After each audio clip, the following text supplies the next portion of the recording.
to the Eagle Eye Podcast, the number one show to bring you all things Club America in English, from tactical analysis Pelota para la banda izquierda. to player updates. We've got you covered on all the latest news on Las Aguilas. Now, let's start the show. This is the Eagle Eye Podcast.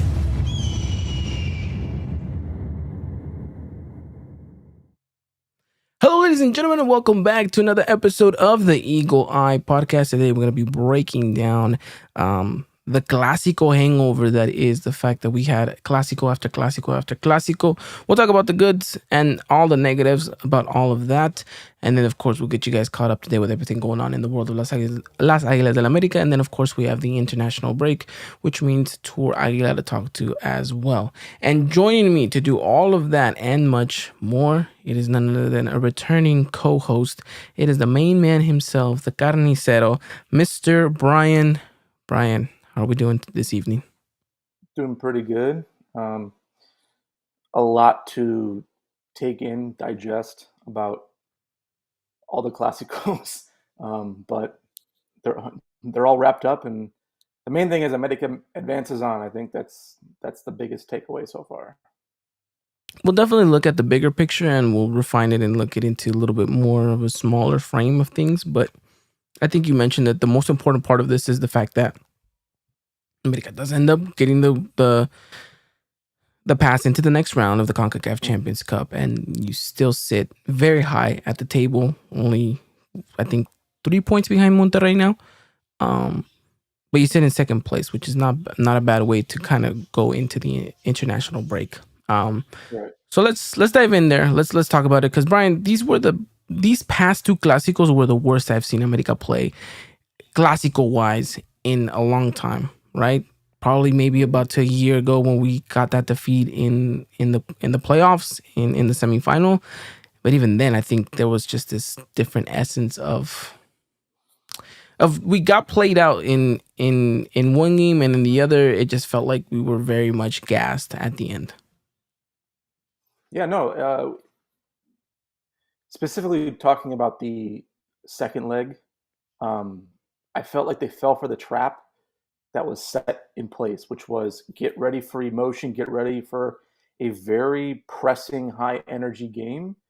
And I was a little disappointed that they weren't ready for that. It was a very lazy first few minutes, couldn't get a counter going. And what we said before, at least I did, I said, if they can get the counter, then Chivas is in trouble. But what happened was, what did we say? You can't rule out an early goal.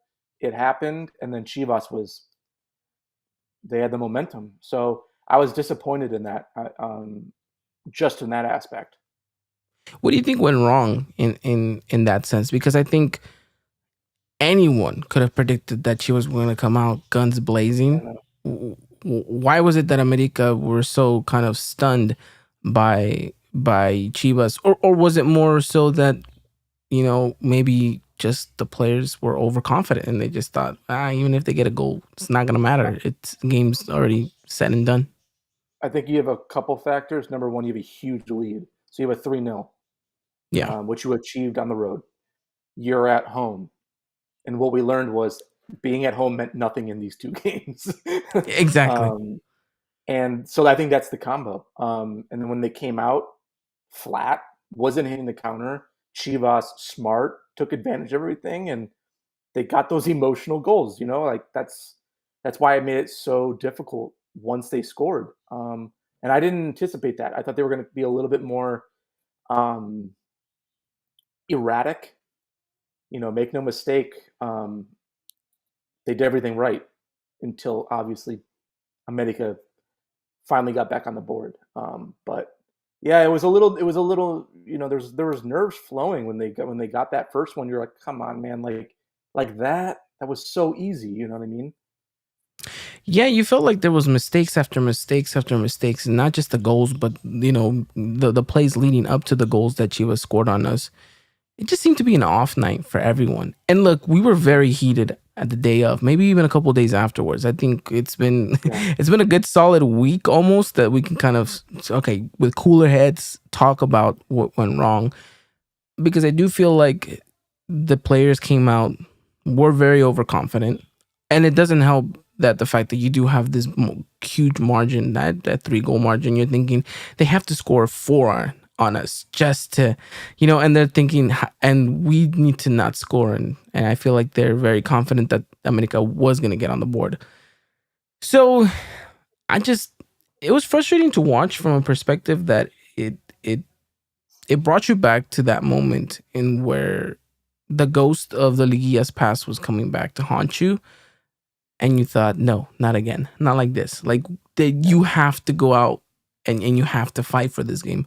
I get that there was a huge gap, and a huge margin of that could possibly mean that you're comfortable coming into this game.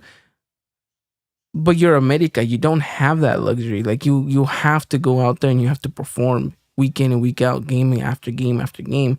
So for me, the frustrating thing about it was the fact that you were watching these 11 players out on the pitch, and no one seemed to be able to kind of grab the game by the neck and be like, all right, like no one was kind of like grabbing at someone else and be like, hey, come on, wake up. Like, we got to get ourselves back into this. Like there was just no sense of leadership, and there was no self-awareness on that pitch either, because honestly, it took until the second half for us to wake up. Yeah, and I remember the second goal. I think I tweeted 4 yellow jerseys couldn't mark that one player. And Yeah. that's what scared me a little bit, where I was like, they're looking at each other. They're like, oh, this isn't good. Now, I did have faith that a goal was coming for America. I did have faith Yeah. in that. But in that moment, you're like, that is such a colossal hiccup that you just cannot make in a pivotal game, a rivalry game, and one that you really should be in cruise control. Like Mhm. you can't make that mistake on a dead ball situation. And lo and behold, and like I said previously, I was like, you got to give Chivas one thing in that first game. They were showing some threat on that throughout the air, Yeah. whether a cross or the dead ball, whatever. There was some, there was a formula there, and then they, showed up, in the second leg to do it. But at the end of the day, you're like you were saying, the second half is when things started to get a little bit more momentum on the America side, but that still took too long. Yeah, ridiculously too long. Chris Maria is saying, can't say how much that game frustrated me. It's like they almost had PTSD of the last semifinal. Ricardo saying, the second leg reminded me of the semifinal against San Luis. America thought Chivas were dead on arrival. And, it's funny that we get these comments, because I literally was mentioning to you guys when we were previewing this game. It was like, I don't want to see a repeat of what we saw against Chivas in the semifinal. I don't want to see a repeat of what we saw against San Luis. Like, I get it. You have, quote unquote, the ticket into the next round, but you still have to go play those 90 minutes, because you never know what's going to happen. And lo and behold, America showcased that, yeah, look, we were capable of kind of fumbling the bag here if we didn't get our stuff together. And for me, we spoke about America being top 3 in the CONCACAF Champions Cup favorites to win it. After that performance, Brian, I don't know if we dropped down to like top 5, because it did not showcase the same kind of energy. Now, I don't know if I'm being a little bit too drastic with kind of putting us lower in the ranks, but it just, these type of games just don't fill you with so much confidence, right? Because it's essence of what happened against Real Esteli. It's essence of other games that have come before this that you're just thinking, we're better than this. Why are we putting ourselves in a situation where we're, pinned against the wall, when literally all we had to do was just play an ounce of defensive football and we would have been fine? No, 100%. And I want to, although I don't have that confidence to say, look, it's a massive rivalry. So you're going to get that extreme heat coming your way. I thought they were going to deflect it, and I thought the lineup was going to be different. But even then, we should still score with Valdez or Quiñones early, but we couldn't, and that does frighten me a little bit.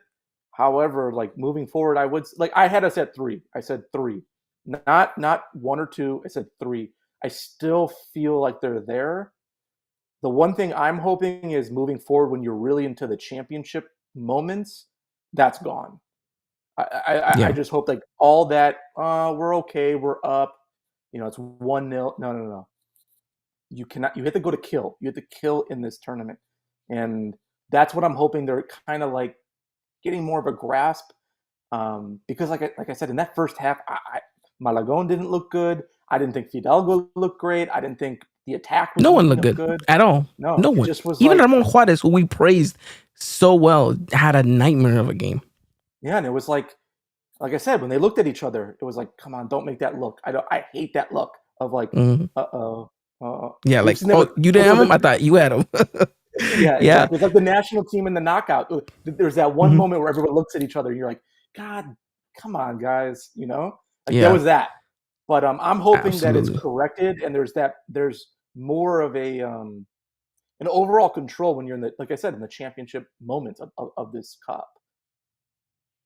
Yeah, it's one of those things where you hope that this is a learning lesson at the end of the day, because these matches coming up, they're not going to be easy. And I know we already have our next rival, right, which is New England Revolution. And anyone who's going to do a quick Google search is just going to be like, "Oh, they're bottom of the table. Like, what should we be worried about?"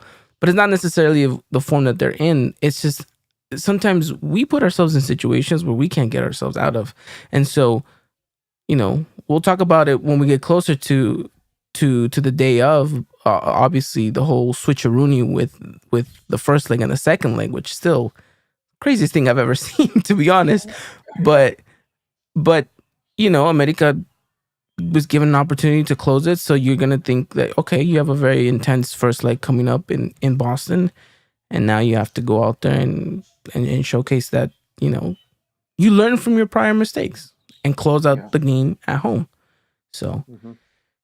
I do feel like this was hopefully a learning experience for everyone. Christian Murray is saying, I was very surprised how uncoordinated Juarez and Lichnowsky partnership was, especially since they were the starting center backs for that 4-0 last year.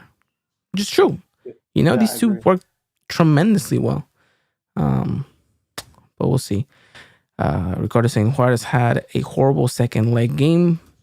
Juarez and everyone else. I mean, Malagon, who has been probably top 3 best players in the whole league for us, is looked just a shadow of himself. I mean, that second goal, Brian, if he's just like 2 steps into the center, because he drifted. I don't know why he drifted so much to the right. Yeah. He's just 2 steps to the other to the center, and he gets there. Yeah, it was just a horrible night, one to forget. But I do think the one thing that we can kind of highlight and kind of grasp onto is the fact that when America wants to play, they are a threat going forward, and they seem to just kind of slice defenses like if they were butter. When they want to, they are capable of just being prolific and scary good in front of goal. Because you saw them get back into the rim of the things, and I still think that this America played at like a 75% in total, right? It wasn't like a full 100% America. So I think there is maybe some positives to go into, right? America grew into the game. We get a goal back. Then right afterwards, slowly but surely, we get that second. And once they scored that second goal, I think everyone was like, okay, game, match, set, and done, right? Even though I know Chivas goes and scores like literally right after that, they still have a mountain to climb with less minutes to do so. So you're thinking, okay, we kind of got the job done. It was just a very ugly way to do so. No, and like I said, once they got one goal, I was like, okay, that's a little bit of pressure off. The second one was good. I was actually very okay given how the game started to end with a draw. But Mm-hmm. yeah, that next goal was like, again, like you really just couldn't No one kill picked off up the some man. time. Yeah, and then Yeah. nothing went right. And at the end of the day, that second goal was the nail. But then Chivas goes, all right, we won the game. we don't advance. We were down a lot, and that moved to the next, where that now there's more question marks for America instead of steamrolling, and you're going into the third, going, I'm fine, let's go. Yeah. And it's interesting here. I want to ask a question after reading this comment. Harinen needs to play with Javairo in Diego's position. Whenever he's not on the field, Ame gets predictable on offense without him. Brian, I think you mentioned it. Javairo kind of was the player to play in this game. And I do agree with the counterattacking opportunities that we had, and feel like he would have brought some life into this America side. Not to say that, Sendejas was poor in any sense, but you see that Javairo offers you a little bit something more on the tempo side of things. Why do you think we don't see a Javairo in this second leg? And why don't we see him sooner in the Clasico on Saturday? Unfortunately, I have no idea, because that was an X factor for me in the second, anticipating a quick burst of energy in the first 10, 15, maybe 20 minutes, which happened. And then you really thrive with, in my opinion, Quinones, Henry, Javairo. I think you would hit a counter so easily. And he's not just a one-trick pony, kick the ball and let him go. He can make a really good cut move. He can find somebody. He's got a good enough pass to find a threatening player. I hope we see more of him, especially, in the next part of this, CONCACAF Cup. I think he needs to get more minutes. Because just to me, he's got plenty. Now you can say he's still getting worked into the system, but we saw the previous weekend he looked great. So I was ready to go for him to get minutes, especially since that would have been the time to get his shining moment. I absolutely agree. And I was fathomed as to why Jardine. And Chris mentions, I'm not sure why Jardine forgot that he could make substitutions. It's just true. He has this tendency of making really, really late substitutions. Yeah. I don't know why. It's been a trend since he's been with us. And I don't know. Do you like this little trend that he has, that he'll kind of close games out, not really risk much? Like, for example, the Chivas game on Saturday was still 0-0. He closed it out, took out Henry, brought in Fuentes, kind of said, all right, we're going to defend this till the end. Maybe get a counter going if possible, but that's not very America DNA-esque. We're not the type of team that will sit back and kind of collect a point if all three are capable of being grabbed. So I don't know. I question as to whether people are okay with these instances of Jardine kind of closing games out. Yeah, I'm just trying to wonder. I'm wondering, is this kind of like a workload management type thing just for right now? And then as you get into more, like I said, the championship part of league and the cup, will there be more strategic moves earlier on, like 65th minute? I think in my opinion, the 65th minute is that time where you really need to have a guy in mind to make a move. And yeah, it's very strange. Well, you're like, okay, this attacking player looks burnt out. This guy over here, out of ideas. Like, make that one move. So workload management going on, but I don't really care for it either. That being said, that's one of those question marks left after this series with Chivas, in my opinion. No, I completely agree. There's question marks in regards to both what the manager has done and what the players have been producing on the pitch. So again, we'll have to wait and see. Look, it was a frantic and very, very heavy past 2 weeks for America. A lot of games, a lot of highly contested matches. And some of these guys only got to rest really one day whenever they didn't see the pitch against Tigres. So yeah, there's a lot of X factors here, but at the end of the day, I think the bigger picture, like we mentioned at the beginning, was America gets through to the next round, which ultimately means that, okay, job well done. In a broader perspective, right? I think the objective was, okay, America gets through to the next round and we stay top 4 in the league. You kind of check take both of those boxes, saying, okay, kind of mission accomplished, right? Wasn't the prettiest of ways. Some would even argue that maybe we even kind of stumbled our way across the finish line. But hey, the job got done. And now you can kind of collectively regroup during the international break, get some well-deserved rest, and then look ahead into what's going to be another frantic 2-3 weeks for America as the league comes close to an end and as CONCACAF Champions Cup gets even closer to that kind of championship-esque moments of the season. Right. So, well, that is America versus Chivas, the second leg, right? 5-3 aggregate. I guess wasn't pretty, but job well done, I guess, at the end of the day. Now we shift focus into Saturday's matchup. And Brian, I don't know if this is just me personally, but after, like, once Saturday came and it was almost game time, it kind of, I'm not gonna lie, I felt fatigued. I was like, we're playing this game again? Like, oh my goodness, like, how many more of these games are we gonna have? It just felt like it was a non-stop kind of matchup. And it's weird because usually Clásicos are intense and you want to see them being played out and all of this stuff, but I'm not gonna lie to you, I think I had Clásico fatigue. I think we all did. I mean, don't get me wrong. Like on a Saturday night, Chivas America is great.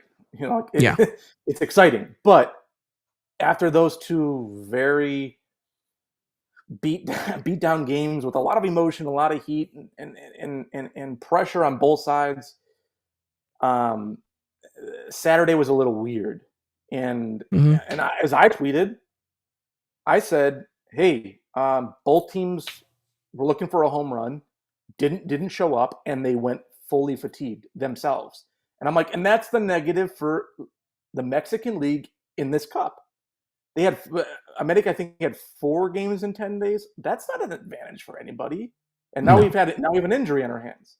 So when you look at the Saturday game, I think, that 55th, 65th minute, I was like, I don't really see anything coming out of this. Yeah, I think it showed its true face at the end, roughly around that time frame, 65th minute. You kind of felt like, okay, from an America perspective, you thought, I don't think we're gonna create much more. Even if, I was hoping to see Javairo sooner. I was thinking maybe just that will spark a little bit more of energy, but we didn't see him until like almost the 80th minute, and I was like, okay, this is nothing at this point. So I will say this: America started off very well in the first half, and I think maybe that was the idea. Was let's give it all we got in the first half. Let's go ahead and go at them. Do what we did right in that first leg. Create these chances, put them to bed. Because honestly, America could have walked away 3-0 in the first half, right? If it wasn't for a good shot, a good goalkeeping save here and there, some poor misses here and there. Honestly, America could have walked out with a vast advantage into the second half. But you felt like miss after miss after miss. It just kept becoming a trend, and you thought, it's gonna be one of these games, It's gonna be one of these games where the ball's just kind of not going in the back of the net, and we're really not gonna find anything. I never really once feared that Chivas was gonna be as threatening as they were, let's say, like Wednesday, because it looked like they were a little bit short of ideas as well. They kind of were banking on the set piece situation as well, but defensively, I think bringing Cáceres back into the fold of it was I think what kind of completed America defensively speaking. But yeah, I mean, how did you see that game overall? It was kind of like you said, on the one end, on the attack, when you're not putting these chances away, that wears down on your confidence. However, on the other side, the way the defense and midfield to its own extent was more prepared for the onslaught that came its way, especially, like I said, this is still a rivalry game, and you don't want what happened in the second leg of the cup game where, okay, the wings are wide open, and then the defenders are not communicating with the midfield. I felt like they sorted that out, and like you said, bringing Cáceres back in, that helps. Getting more of an attacking threat, that helps. But back to your point, when you're not putting that away, confidence goes low. And I know Chivas, you got Chicharito out there. There's that flair to the game, but then they weren't really putting much threat on the game either. I think towards those last 20 minutes, I felt like it just was wrapped up. And then they subbed out, Cowell, and I know like they weren't really thrilled with that.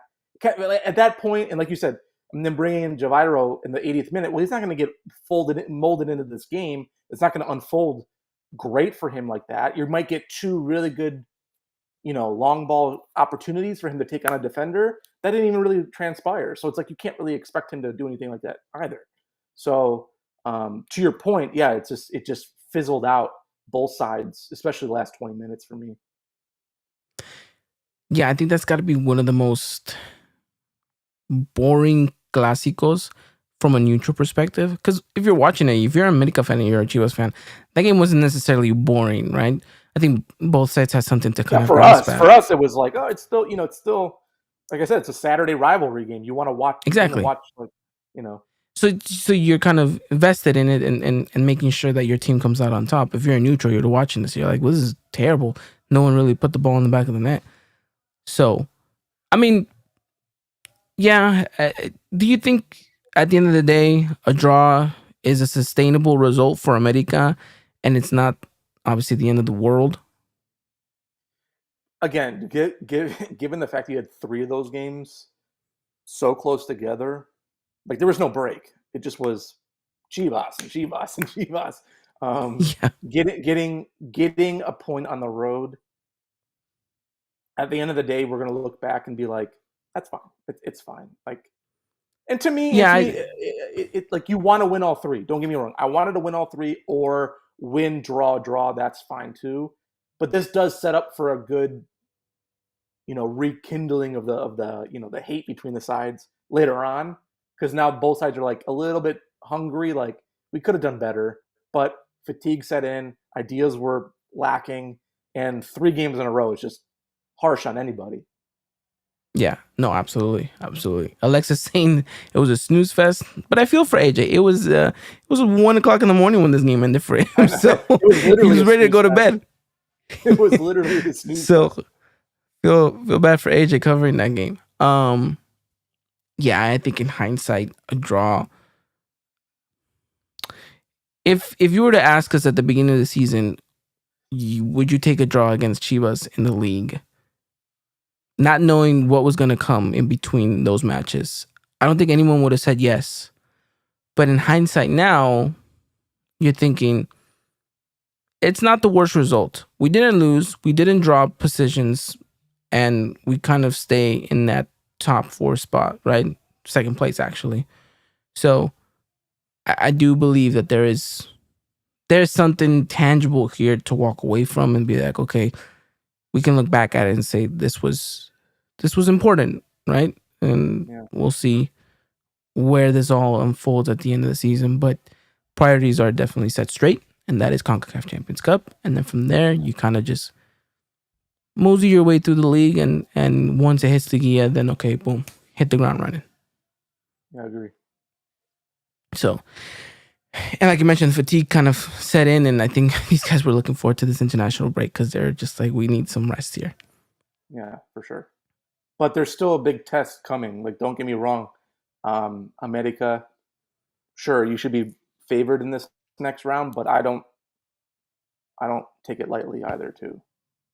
No, by no means necessary. Absolutely not. But yeah, that was the Clasico hangover. Chivas after Chivas, and one more Chivas after that. But hey, at the end of the day, like we mentioned, bigger picture, the job got done. And so the little nuances that we can pick at here and there, I guess we'll reserve them for when we resume back to playing. If they're still there, then there's things that need to be addressed.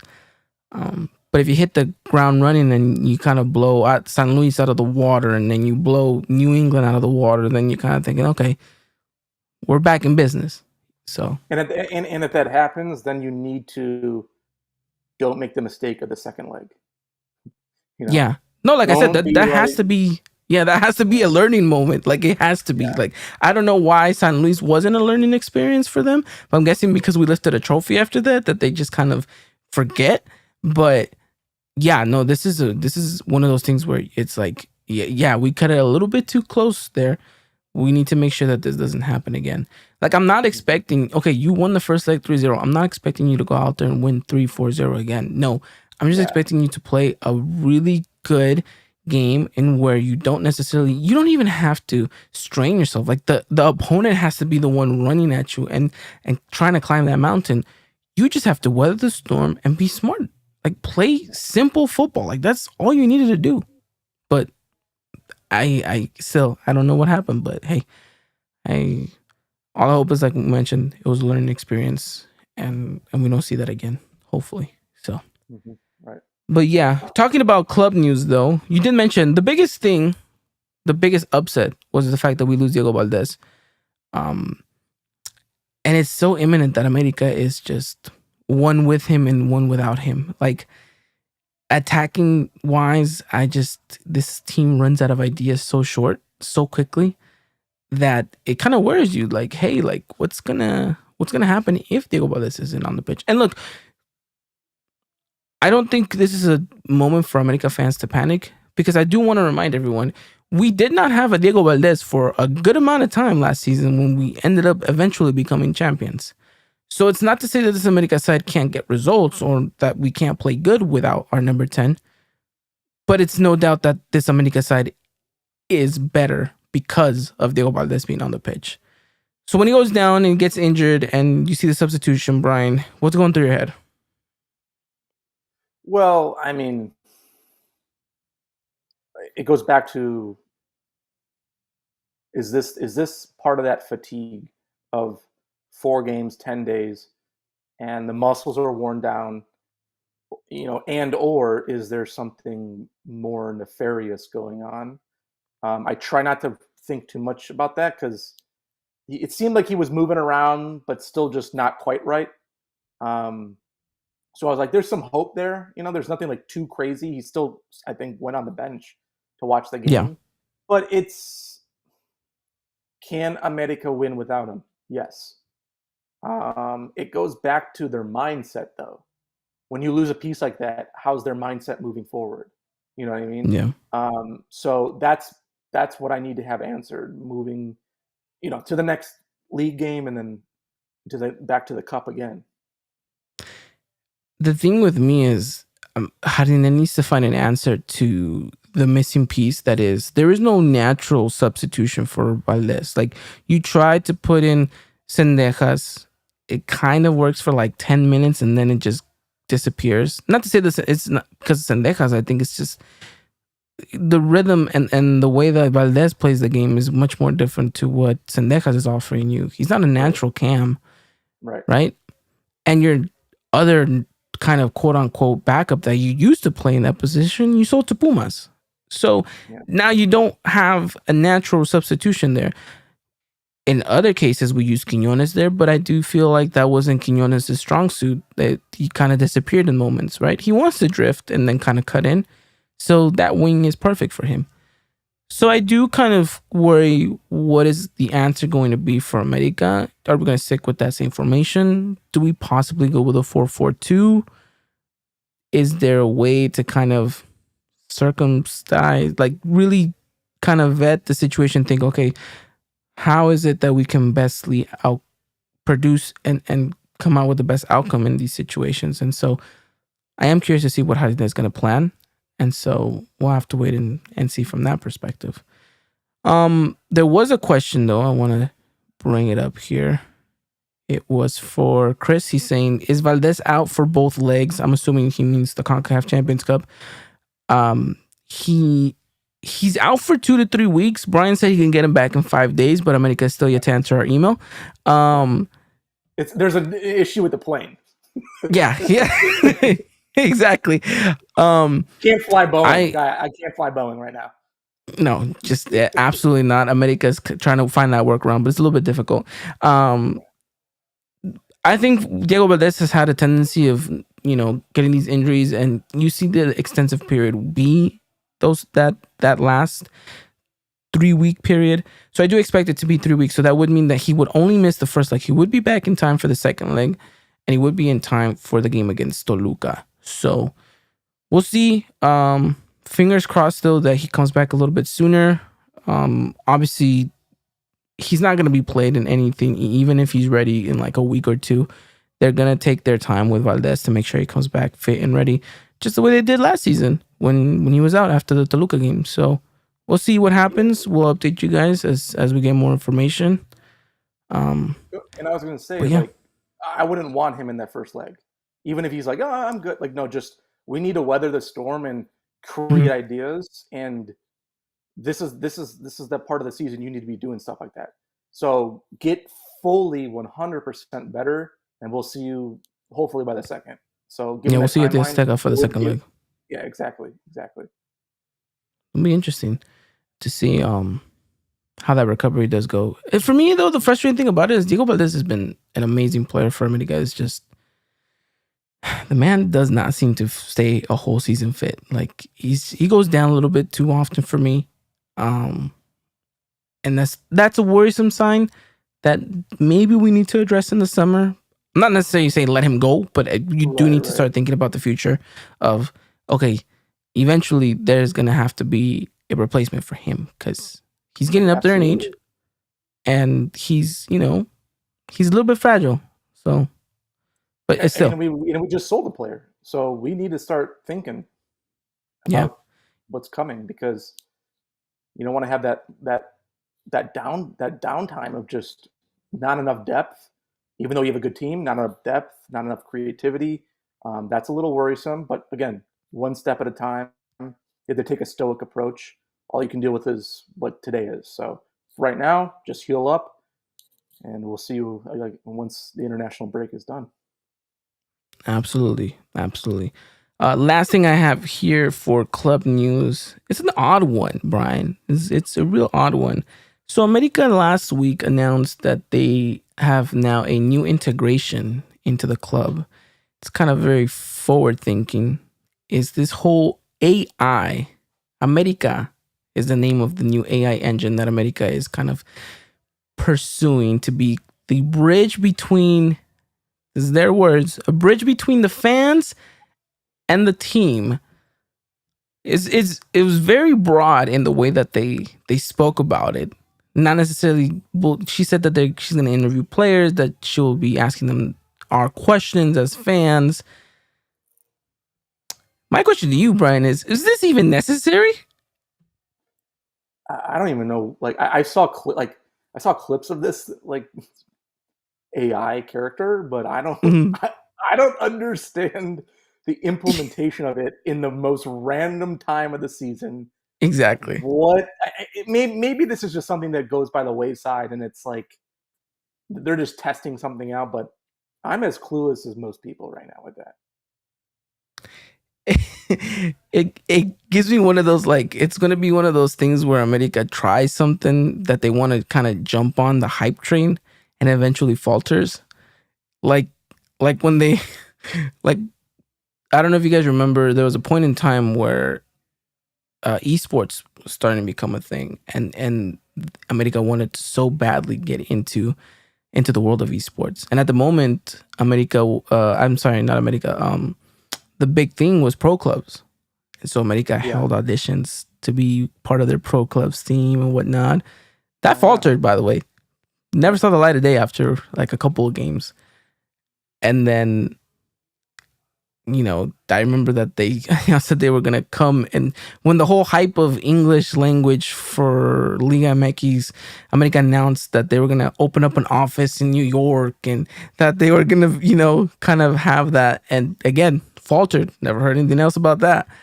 So this kind of gives me those type of vibes where it's like America's trying to jump on the hype train, and America's trying to like, oh, AI is the thing, right? Everyone's talking about AI this, AI that they're gonna be like, we're gonna jump on top of it, and we'll see what happens. The follow through just doesn't make much sense at all. I don't I don't. how is this going to be integrated? Like, is it going to be through their mobile app? Is it going to be like a dedicated like website that you go to? Like, I'm telling you, the most broadest way to announce it. Like I honestly, like know. Henry Martin was laughing because I don't think he understood what was going on. I know. And it goes back. I mean, this type of thing goes back, and this is not like a fad. It goes back to the stock market, right? Yeah, Why is everybody so confused? By the way, it hit $30 today, so that's good. So we've gone a yeah, little bit more up, so that's good. yeah, But yeah. but again, it goes to why is information so scattered and weird with this with this club, outside of just signing this guy's okay, he's healthy, and like that's like everything else is so confusing.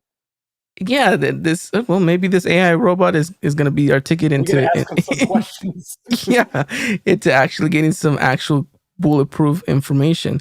I just don't understand why you got to be so broad about it. And to be honest, I don't.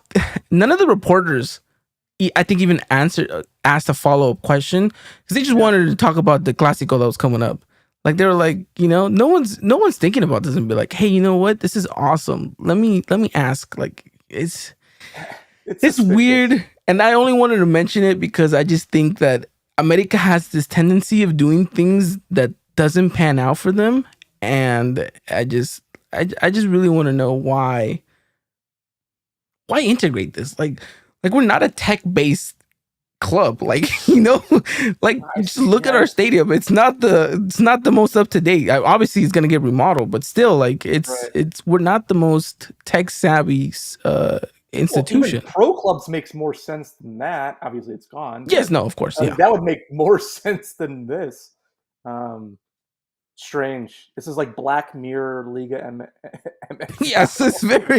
I think you put it perfectly. It's like Black Mirror and America just combined together, Soon and we'll coming to see how it plays Netflix. out because it's been dead silent since the day of the announcement. Like, there's nothing else regarding this AI chat box. So She got unplugged. yeah, I'm pretty sure. Ricardo's saying, "Can we expect an AI version of the Eagle Eye podcast?" Who knows? We might have to jump on the train. Might have to jump on the train. Um, Yep. but yeah, that's Strange one for me. that was a strange one. I just wanted to bring it up. But all right, let's wrap up the show with talking about the upcoming friendly that America has against Cruz Azul. And I know what everyone's thinking. Oh God, another game for America to kind of play. And don't worry though. I do think that this game is a breath of fresh air for America because Hadine gets to play a couple of the youngsters. We get to see a couple of them, like Bruce El Masmari. Yeah. I think if I said that correctly, I'm not too sure. Um, Get to see hopefully Mosumbito. I know that's someone you're keeping an eye on, right? Yeah, Naveda getting some minutes. well, that's the number one. I actually wanted to see more of him in against Chivas, but I want to. Yeah, let's see what he's got. Yeah. Look, I think this game is one and mainly for the fans to go show up. It's actually sold out, It right? is. So It is. expecting Yeah. well over 27,000 people come Saturday at Dignity Health Sports Park. But it's a chance to kind of continue the rhythm, right? It's an international break, so they don't train as hard and they don't train as often as you do during the regular league week.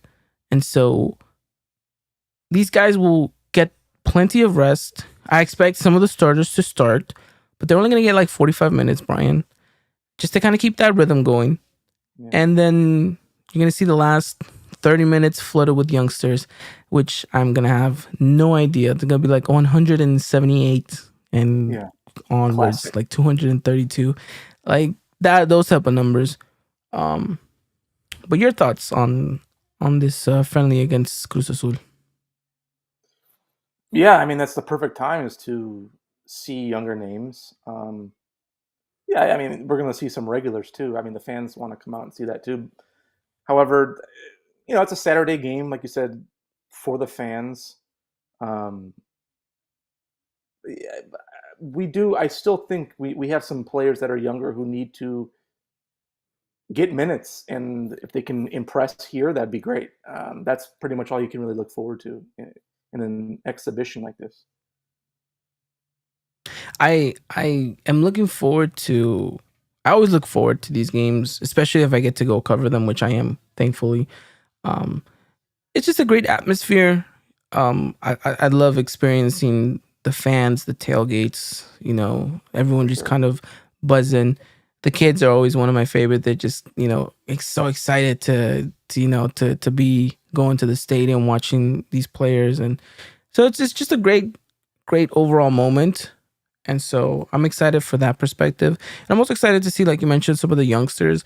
And I'm curious to see if Harina is going to take the time to experiment a little bit with the players that he does have at his disposal, which he does have a good amount. It's not to say that a lot of players traveled for international break, but I do expect to see some kind of tinkering as to trying to figure out what am I going to do without a Diego Valdez.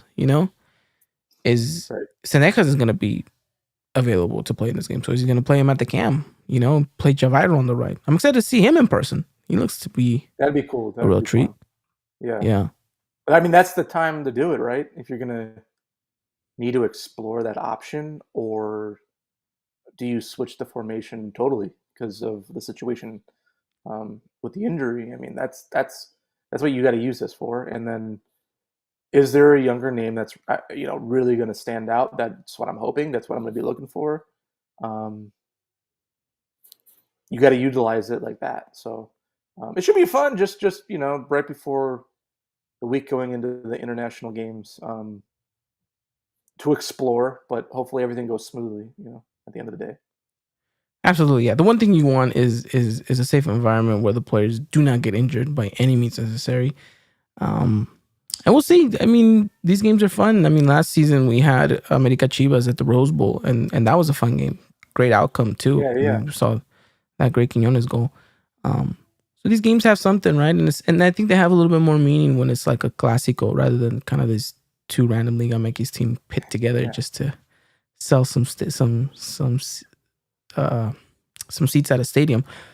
Right. So we'll see. But yeah, like I mentioned, look, I'm gonna be there. Make sure you guys, if you guys do see me, stop by, say hi. It'd be great to chat with you guys. Be taking pictures, taking video, uploading them over to Twitter. So make sure you guys keep it on our Twitter and Instagram. We'll keep you guys up to date with everything going on, pre-game, post-game, all of that good stuff. And yeah, should be fun. Can't wait. Absolutely can't wait. And then for those of you who are not going to be in Southern California for this one, you guys can catch this game on TUDN, as all Tour Aguila games are. Game's going to be at 5:30 p.m. Pacific Standard Time, but I do expect that game to start closely to about 6 o'clock. And they're already advertising 5 p.m. I already saw that, so thankfully you saw that 5 p.m. Yeah. So yeah, no, they especially for a friendly like that. Come on, guys. Like we got the we got an email with the deeds with the details of it all, and they have here kickoff 5:30. So they said that last year too, and it was closer to like the 6 o'clock.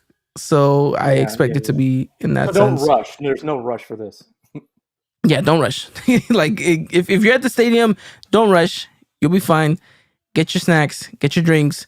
If you're at home, prepare the barbecue perfectly. There's no need to rush. But yeah, looking forward to this one. Should be good. It's always good to have America, even though there's an international break. And yeah, we'll see. Hopefully a good outcome at the end of the day.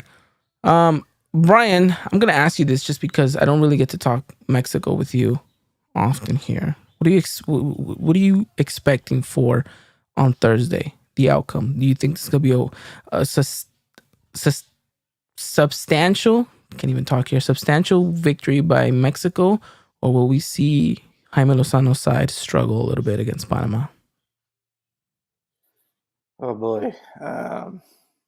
I don't even really know what to expect. There's a lot of names I like. There's a lot of opportunity at hand. I know Panama wants to come out and punch us in the face because they were sour over Gold Cup and how that finished on a crazy goal. But I think Mexico will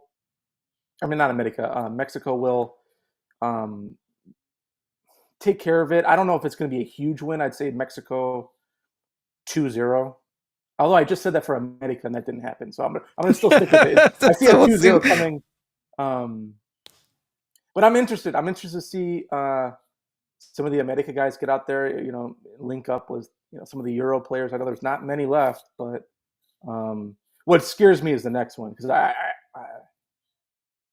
I just hope It'll this be team interesting. isn't.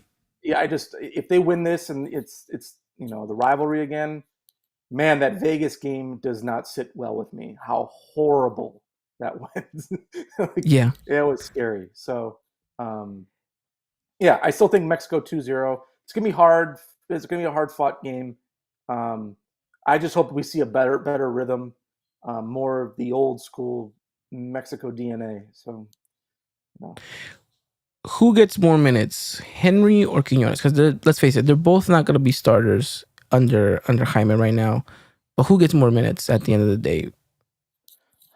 That's an interesting one. I actually think it's going to be Quinones, to be honest. I think he's going to try him out a little bit differently.